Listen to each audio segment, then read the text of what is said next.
کوہ طور اور حضرت موسیٰ علیہ السلام کا واقعہ۔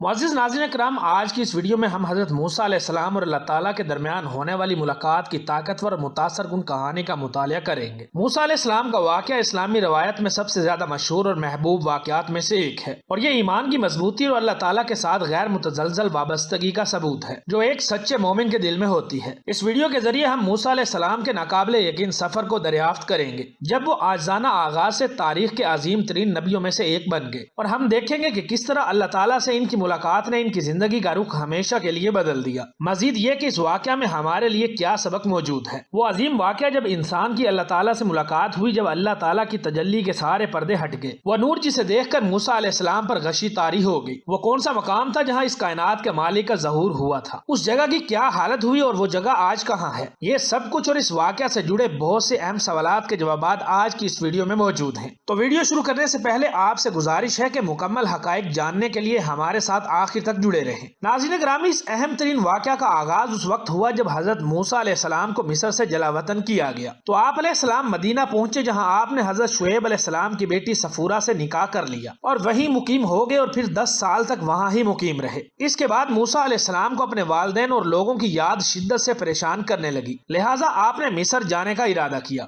آپ نے رخت سفر باندھا اور اس سفر میں آپ کی بیوی صفورہ سلام اللہ علیہ بھی آپ کے ساتھ تھیں۔ مدینہ سے مصر کا سفر ایک لمبا سفر تھا اور یہ راستہ بھی بڑا کٹھن اور دشوار تھا۔ سفر کی ایک تاریک رات تھی، موسم بھی شدید سرد تھا۔ اس شدید موسم میں آپ علیہ السلام کوہ طور کی جانب بڑھ رہے تھے۔ واضح ہے کہ کوہ طور اس راستے میں واقع تھا جو مدینہ سے مصر کی طرف جاتا ہے۔ جب آپ طور کے پہاڑ کے نزدیک پہنچے تو راستے سے بھٹک گئے۔ آگ کا بھی کوئی انتظام نہ تھا، ساتھ ہی آپ کے گھر میں غلام اور بکریاں تھیں۔ سردی بڑھتی ہی جا رہی تھی، لہٰذا اس سرد رات میں ہواؤں سے محفوظ رہنے کے لیے آپ نے ایک جگہ پڑاؤ ڈالا۔ وہاں آپ نے پتھروں کو رگڑ کر آگ جلانے کی کوشش کی، مگر سردی کی شدت اور ہواؤں کی شدت کی وجہ سے آگ جل نہ سکی، لہٰذا حضرت موسیٰ علیہ السلام بہت پریشان ہوئے۔ اس وقت آگ کے ہونے سے ہی روشنی اور گرمی مل سکتی تھی، لہٰذا جب آپ نے ادھر ادھر دیکھا تو دور آگ جلتی ہوئی روشنی دکھائی دی۔ اس روشنی کو دیکھ کر موسیٰ علیہ السلام کو لگا کہ شاید وہاں کوئی اور مسافر موجود ہے جس نے آگ جلا رکھی ہے، شاید اس سے مدد مل سکے یا ہمیں وہ راستہ ہی بتا دے۔ لہٰذا آپ علیہ السلام نے اپنی اہلیہ سے کہا کہ ٹھہرو، میں نے آگ دیکھی ہے، شاید میں وہاں سے کوئی خبر لے آؤں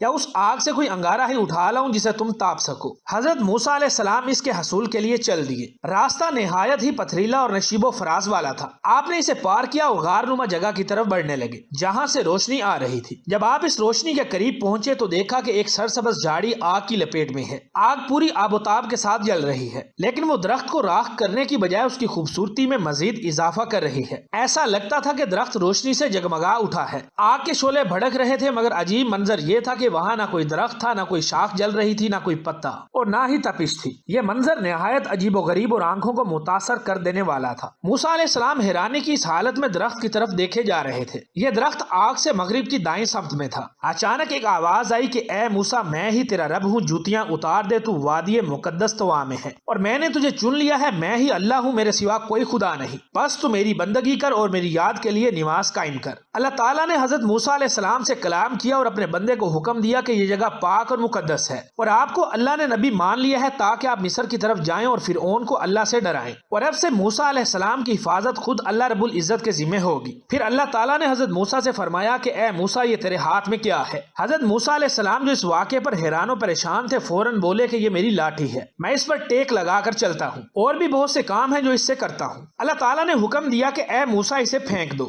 حضرت موسیٰ علیہ السلام نے فوراً حکم کی تعمیل کی اور اپنا عصا پھینک دیا۔ اچانک کیا دیکھتے ہیں کہ زمین پر گرتے ہی وہ عصا سانپ بن گیا اور ادھر ادھر بھاگنے لگا۔ اس پر موسیٰ علیہ السلام ڈر گئے، پلٹ کر بھاگے اور مڑنے کی ہمت نہ کی۔ فوراً ارشاد باری تعالیٰ ہوا، موسیٰ پلٹ آؤ، خوف نہ کرو، بالکل محفوظ ہو، اس عصا کو پکڑ لو اور ڈرو نہیں، ہم اسے پھر ویسا ہی کر دیں گے جیسے یہ تھی۔ جب حضرت موسیٰ علیہ السلام نے ڈرتے ڈرتے اس سانپ کو پکڑا تو وہ پھر عصا بن گیا۔ پھر اللہ تعالیٰ نے حکم دیا کہ اپنے گریبان میں ہاتھ ڈالو، وہ بغیر کسی عیب کے چمکتا ہوا نکلے گا۔ حضرت موسیٰ علیہ السلام نے حکم کی تعمیل فرمائی اور اپنا ہاتھ اپنے گریبان میں ڈال کر باہر نکالا تو ایسا نور اور چمکتا ہوا نکلا جو بے مثال تھا، لہٰذا یہ دو معجزے حضرت موسیٰ علیہ السلام کو عطا کیے گئے۔ جب موسیٰ علیہ السلام نے اپنے رب سے کلام کیا اور طور سے واپس لوٹے تو کوئی شخص بھی آپ کے چہرے کی طرف دیکھ نہیں پاتا تھا۔ جناب موسیٰ علیہ السلام کے چہرے اور آنکھوں میں وہ حسن اور نور تھا کہ اس تجلی کو دیکھنے کے بعد آپ کی طرف دیکھنے والا آپ کے حسن کی تاب نہ لا سکتا تھا۔ صرف یہی نہیں، اگر حضرت موسیٰ علیہ السلام کسی کی آنکھوں میں آنکھیں ملا لیتے تو اس شخص پر ہیبت طاری ہو جاتی تھی۔ کوہ طور سے واپس آنے کے بعد آپ مصر کی طرف روانہ ہوئے۔ واضح ہے کہ حضرت موسیٰ علیہ السلام کو اس کائنات کے رب سے کلام کرنے کی سعادت پر کلیم اللہ کہا جاتا ہے۔ ناظرین گرامی، مصر کی وادی میں موجودہ کوہ طور وہ پہاڑ ہے جسے جبل موسیٰ کہا جاتا ہے۔ اللہ کی تجلی کو اس پہاڑ کی چٹانیں برداشت نہ کر سکی اور چھوٹی چھوٹی ٹکڑوں میں ٹوٹ گئی۔ اللہ تعالیٰ کی اس تجلی کی وجہ سے یہ پہاڑ آج بالکل ویرانے کی تصویر پیش کرتا ہے اور اس پہاڑ پر کسی قسم کے کوئی پیڑ پودے نہیں اگتے۔ یہ پہاڑ دنیا کا واحد پہاڑ ہے جو روز تو مختلف درجہ حرارت تبدیل کرتا ہے۔ صبح کے وقت یہ نہایت ہی گرم ہوتا ہے اور رات کے وقت بالکل ٹھنڈا ہوتا ہے۔ صرف یہی نہیں بلکہ یہ پہاڑ روز اپنے رنگ میں بھی تبدیلی لاتا ہے۔ یہ رات کے وقت سیاہ، صبح کے وقت سرخ اور دن میں بالکل سرمئی دکھائی دیتا ہے۔ آج سنٹ کیتھرائن نامی چرچ کوہ طور کے دامن میں واقع ہے۔ یہ خانقاہ 4 صدی عیسوی میں بنائی گئی تھی۔ خانقاہ کے انتظامیہ کا کہنا ہے کہ وہ جھاڑی جس پر اللہ کی تجلی ہوئی اور جناب موسیٰ علیہ السلام نے کلام کیا تھا آج تک وہیں قائم ہے۔ انتظامیہ نے وہاں لکڑی کی رکاوٹیں بنا کر راستہ بند کر دیا ہے اور وہاں لوگوں کا داخل ہونا منع ہے۔ یاد رہے کہ کچھ انسانوں نے اس جھاڑی کا مختلف علاقوں میں کاشت کرنے کی بھی کوشش کی مگر وہ ناکام رہے۔ یہ جھاڑی دنیا کے کسی بھی حصے میں کاشت نہیں کی جا سکتی۔ ایک دفعہ اس جھاڑی کی ایک کلم کہیں دور بو دی گئی، وہاں پودا نکل آیا۔ یہی وجہ ہے کہ سائنسدانوں نے اس جھاڑی کو معجزہ تسلیم کیا ہے۔